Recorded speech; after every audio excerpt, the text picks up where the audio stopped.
Now we're going to learn a mimer from the Shabbos of actually the day of Rish Chodesh of Tafshin Lamed Dalet. So it begins Vayisu Memara Vayove Elima, that we learn in Parsha that amongst the travels, it says they traveled out of Mara, where the waters were bitter, as we're soon going to speak about, and they came to Elim. And the Tzemach Tzedek writes in Ur Torah, Ayin ba'ur Torah me'amagdish masa Eden al pasuk zeh.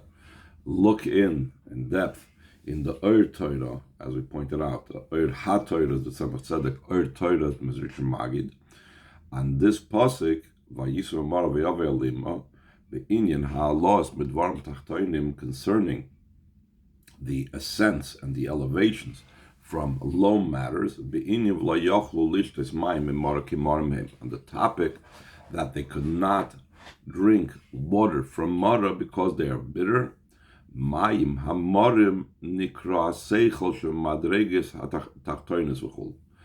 bitter waters is called intellect of the low levels, perhaps levels that have to do with Klippa, the intellect of Klippas Noiga, and so on. And that they were not able to drink. And he concludes, and that's what the pasuk says. They traveled from Mara, from that state of the bitter waters, the intellect of the lower levels, and they came to Elim, who oisis Eloikim.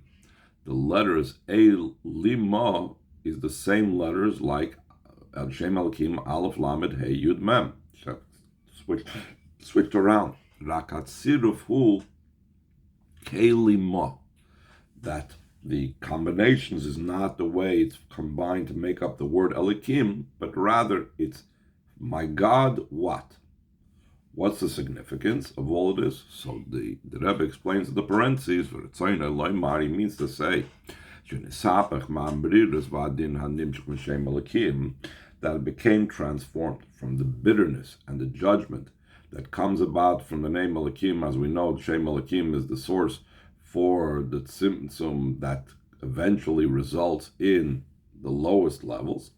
And they left that behind. They left that tzimtzum, they left that bitterness that results from Shem Elikim, and they became lebechinas chesed. They came to the level of chesed, hanikras keli.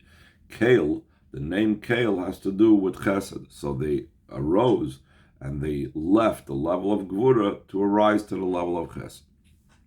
To be able to understand what the Tzemach Tzedek and the Mizrich Magid are saying, we'll be able to understand it by looking at the actual events, what occurred in Mara. Like it says in the pasuk, Vayavoyu Mara, they arrived at Mara, they could not drink the water from Mara, and because the name Mara indicated Ki Marim Heim Goimer, because the waters were bitter, so they couldn't drink. That's why it was called Mara. What did Hashem do? Vayireu Havaya Eitz, and Hashem showed Moshe Rabbeinu a piece of wood, a tree, Vayashach Halamayim, and Moshe Rabbeinu threw that piece of wood into the waters. Vayim Teku Hamayim Goimer, and the waters were sweetened. That's the idea of transforming darkness to light and bitter to sweet. Instead of the water was bitter, now it became sweet. It's the same principle of transformation that Chassidus always talks about, the transformation of darkness to light. Pratis Yosef, even more specifically concerning what exactly transpired, how deep the transformation from darkness to light was. In the Medrash we find two explanations in what it says. That Hashem showed him a piece of wood. What type of wood, in other words, did Moshe Rabbeinu use? What type of wood did Hashem tell him he should throw into the water? Harishon, the first piece of wood, the first explanation of the Medrash is that the piece of wood was the tree of life. Shu eitz masik. That's a sweet piece of wood. In other words, it didn't have the characteristics of being something bitter. Vasheni, a second explanation that the Medrash brings down about what type of wood did Moshe Rabbeinu throw into the water. It was a bitter piece of wood, which one would think if one added more bitter to the bitter water, it would only increase the bitterness. Instead, through throwing the bitter piece of wood into the water, and then the water became sweetened. So therefore, it's not just the isabcha that we spoke about earlier, that the water that was bitter became sweet, but it's an even deeper level of isabcha, because this is an even greater level in transforming darkness to light, where the bitter itself caused the sweet to become sweet. The bitter wood caused it to become sweet. Like was explained once at length in the name of the Rebbe Rashab Nishmas Eden, that there are two ways of sweetening the judgment, sweetening severity. Meaning, the two ways are, one way is just so bringing so much chesed, bringing so much sweetness into play that the sweetness will overwhelm and be mevatel any negative thing. In that case, you didn't really transform the bitter itself, you just overwhelmed the bitter. And the same thing, darkness being transformed into light could be that you just brought so much light to the place that the darkness dissipated, but it wasn't the darkness itself that became transformed. But there's a different way of transformation of darkness, and bitter to sweet, that the very bitterness itself becomes sweet. The very darkness itself becomes light. That's of a whole different level. So when we say the second pirush in the Medrash, where the actual bitter piece of wood was what caused the bitterness of the water to be transformed, so now that doesn't mean that he brought such a sweet thing like the Eitz HaChaim. Can you imagine how sweet the Eitz HaChaim from Gan Eden was? And it just overwhelmed the bitterness of the water. No. The bitterness of the wood itself had such a transformative nature that the entire bitterness of the water became transformed. Let's see it inside. The idea of the sweetening through a bitter piece of wood in such a manner that the darkness itself, and in and of itself, meaning it's the bitter of the wood itself, becomes transformed to light. Now the Rebbe is going to connect it with our present date, our present time. This Maimer was said on Rish Chodesh Av, on Shabbos Rish Chodesh Av. It says in line 13, V'in yizeh kosher gam ma'yom shem Rish Chodesh Av ad Tisha B'Av. This is also connected with the days from the first day of Av until Tisha B'Av, and also it's connected into the general idea of the days of the 3 weeks. Concerning these days, it says that I will transform their mourning to rejoicing. So it's not like in the first case where you have a sweet piece of wood that overwhelmed the bitterness in the water. It's not that the darkness will dissipate in face of the great light, and the mourning will dissipate and disappear in the face of the great joy, but the actual mourning itself will be the cause and the reason for the joy. When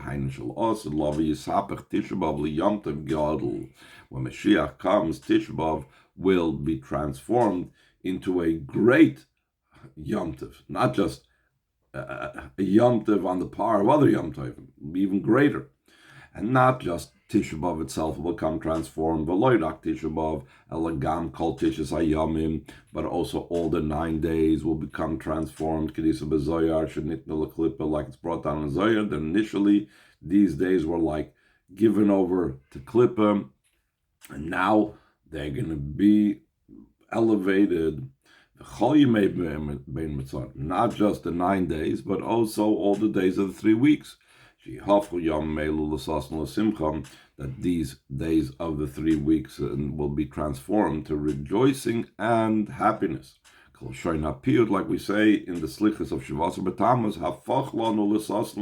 we are requesting and davening to Hashem, transform it for us to rejoicing and happiness.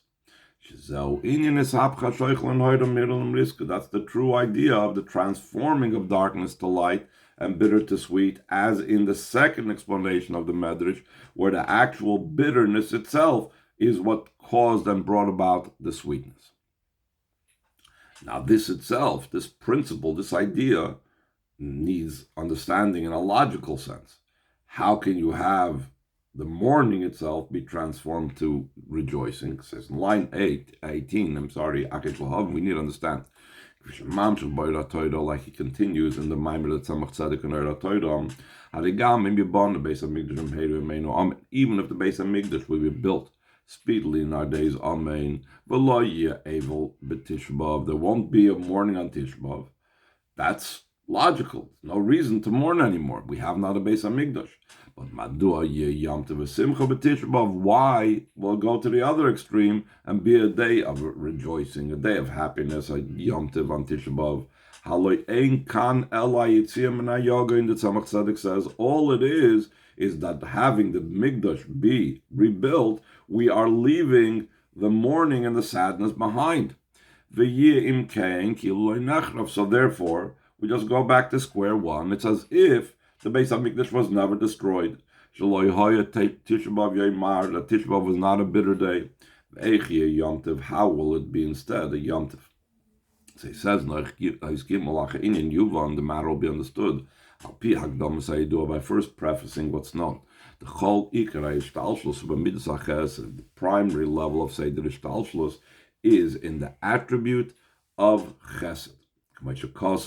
Like it says,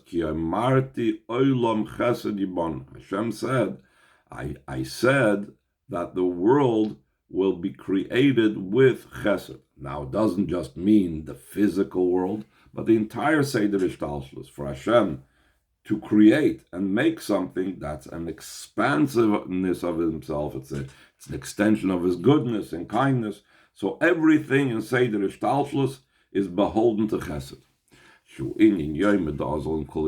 This is the day that goes along with all the other days. What this is referring to is, like we often learn in Chassidus, that every day of the 6 days of the week, a different sphira was in operation. Of the 6, 7 middays, first day was Sfiras HaChesed, second day was Sfiras HaGvura, that's why it made the separation of the waters, third day was Tiferes, etc., etc. Even though every day of the creation has its own specific one of the attributes of the middas of Hashem, of Zeir Ampin, still in all, Chesed had to go along and function with all these other things.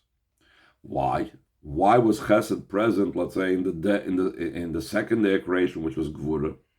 She'inyan Chesed noisin koyach b'chol hasfiris sheyiu nimshachem mispashtem chulu, because the Chesed gives the power and capability in all the spheres that they should be drawn down and they should expand.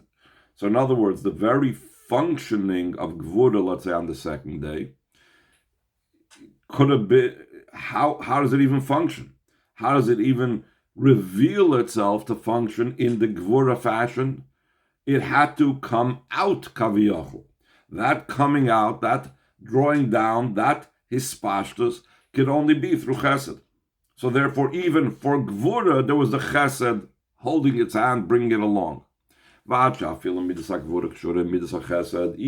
to such degree, even the mid of Gvura is connected with the mid of Chesed. Because leaving Gvura on its own, it's way beyond having any connection with creation. It's way beyond functioning in the creation process. That would be true in any situation of a revelation of a sphere of Gvura. How much more so when we're talking about Befrat, Bechinas, Gvura, the Kedusha, how much more so when we're talking about the levels of severities of Kedusha. It's only because of, it's only through Chesed, Shari Kavonas Hagvuras the Kedusha B'Shvila Chesed, the intention and the purpose of the severities and judgments of Kedusha is for the sake of Chesed. In other words, under the entire facade of severity, it's because of Hashem's Chesed that there is this severity. Since it's because of Hashem's Chesed that there is this severity, so it's understood how Chesed must be present even in the revelation of Gvura. And the Rebbe gives an example. What does it mean in Gvuras of Kedusha? Gvuras of Kedusha, it's for the sake of Chesed. Like it's explained in the end of Tanya, Mashal Melech God V'Noira, and a metaphor from a great and awesome king. That he personally washes the filth of his own son or daughter, so that the child should be able to be in a situation that's fit for a prince or a princess. So to do that, the king himself washes them and bathes them and cleans them off of their filth. Miroiv ahavosoi. Why does the king do this? He does this out of his great love. Like it says in the pasuk, if Hashem washed the filth of the daughters of Tzion, meaning this is Hashem personally involved with the cleansing of the Yidden, though it is referring to, this pasuk is referring to Hashem's Hashem afflicting the Yidden and punishing the Yidden, but this is Hashem's part of his personal interest, involvement, and love with the Yidden. This severity comes specifically out of Hashem's kindness, out of Hashem's great love. Top of page Yud Gimel, someone that would not be Hashem's child, so it would not matter to him his state and situation. Same thing, the king would not be engaged with washing the filth of someone else in his palace. He's only engaged with his child, his son or daughter, only because the Yidden are Hashem's children. It matters to Hashem when a Yid is not perfect, is not at the ultimate state of perfection that they could be in. Therefore, out of his Hashem's great love for a Yid, therefore he washes him, etc. So this is the whole idea of that the Gvuros and severities, including what the 3 weeks, 9 days, and Tisha B'Av are about, are actually a manifestation of Hashem's love for us. That this is all only because of Hashem's love, and therefore he cleanses us with this type of tough love type of expression. And this is an amazing expression in light of what the Mimer is saying. This idea of tough love. Tough love means that it's love of Hashem, or when you use it in the Welt, it's love of a parent for the child, etc. But it expresses itself in a way of toughness, in a way of Gvuras. Line 3 in the second page of the Mimer, and it continues to explain, not just do we say that Gvuras also is a result of Chesed. So Chesed goes with the entire Seder Ishtalshlus, and even Gvuras is also because of Chesed. It's a deeper level.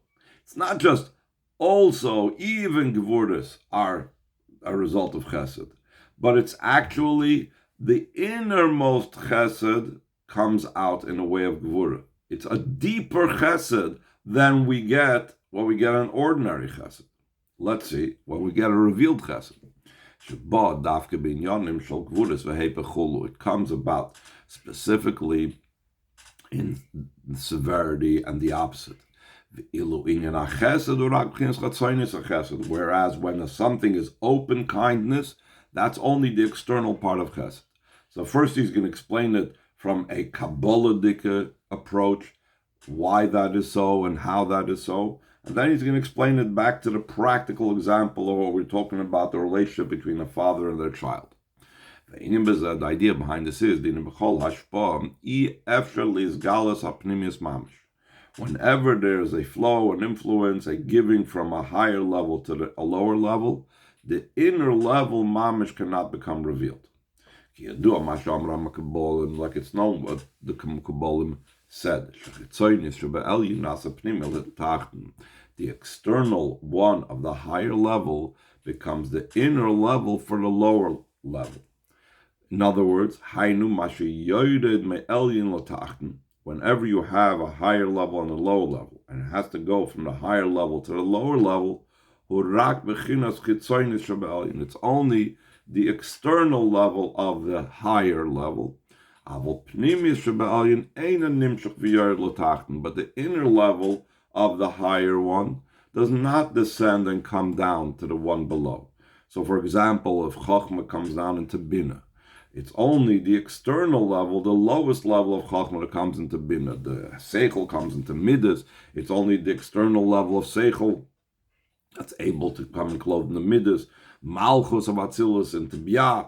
Only the lowest level of Malchus can come into Bia. The essence and core of Malchus stays in Atzilus, aloof. And this is the famous imagery of a chain that we say Seder Ishtalshlos, that it's the lower part of the upper link in the chain that's enclosed and loops into the upper part of the lower link in the chain. So he says, Avol, moving for this understood, line 7, for this understood, Shagam Hamshachas HaChesed.